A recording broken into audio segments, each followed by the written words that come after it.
Good evening, my lovelies, and welcome back to Allotment of the Dead. So again, tonight, I've planted a few bits and pieces in terms of seeds and things. So what I'm going to do now is just plant a few more kind of things that generally you'll plant in the spring, but I generally plant these all year round because almost invariably these are a plant that a lot of people consider almost like a weed sometimes.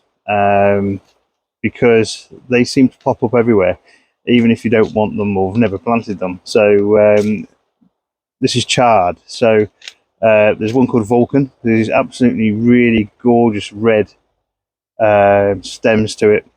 And then the rainbow chard, which I think a lot of people will know.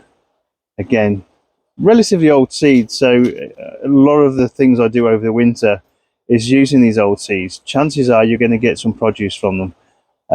Which you're going to be able to use for stir fries and things like that. So things that otherwise you might throw the seeds away, I'll give them a go.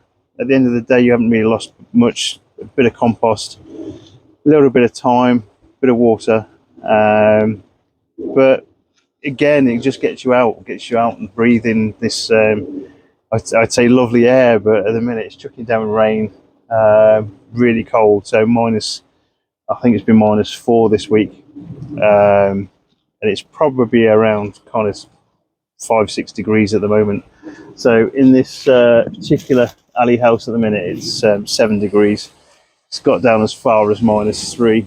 So what I'll do is I'll plant some of these into these container-wise seed trays. I'll show you kind of what they are, and then I'll let these continue to grow into the spring. Maybe I will plant them out before then into the polytunnels and things and get things going. Really, if you're going to plant chard, you probably want to keep control of it, because chard can very easily come to control you if you're not careful. It's one of those things that likes to seed itself all over the place. And before you know it, you've got little chard plants growing up everywhere. But I love chard. I love even the colours of it. Gives you that little pop of colour. You know, if I find a chard plant and it's bright pink in terms of the stems, I'll probably leave it, because most of the time where they grow, you can probably plant other stuff around it. It's not going to interfere with much. I just love the colours of them. They just give you that little pop of colour, especially in the winter. I've got a bright pink chard there, and whilst I've picked some of it, I'm really reluctant to pick it all, because again, you're coming down on a nice kind of drab day with rain or snow even. You've got that nice little pop of colour, that little explosion of colour. Anyway, so these container-wise seed trays, let's just pop you around. So these are something I've been using for quite a while. I think I originally saw the big ones that Tony Smith had, and then it kind of got me looking for these really kind of hard plastics. I mean, I do get some of the pots as well, some of the smaller brown pots and things, but these last for absolutely ages. So yes, they're plastic, but if you're going to buy plastic that's going to last a while. Things that you probably won't need to replace too often, and they should last you a lifetime. I mean, there's probably some of these that I'll be passing on to somebody else when I die. Because generally what happens in our allotment is if you die and there's no one to take, in effect, your plot on from your family, it will go to the next person on the waiting list. I know a lot of families do this, these sort of plots and things together, and generally they'll keep the plot going because it kind of gives them a chance to remember their loved ones. But if it doesn't, then pretty much everything that's left after your next of kin and everything have taken everything becomes the property of the next person. So potentially someone further down the line might inherit these container-wise seed trays from me. But anyway, we'll get these planted up with the chard.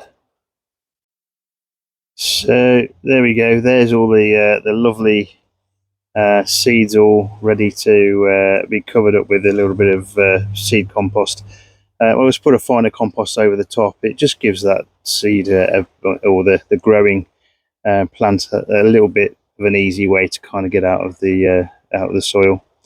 But again, these seeds are absolutely amazing looking things. I mean, almost like little clusters of weird looking things. Not as pretty as the castor bean seed, but getting there. Anyway, right, we'll cover these up and then we'll get them into the aubergine house with the rest of the seeds, and then we'll see how we go.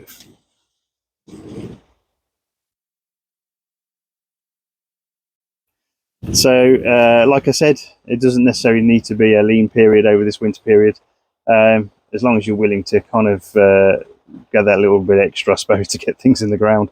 I know JB called me hardcore in the last Potty Mouth Live video thing that went on. No, far from it. I'm just a little bit stupid, I think. Anyway, a few more bits and pieces done tonight, so all the best to you guys. Take care. Bye-bye.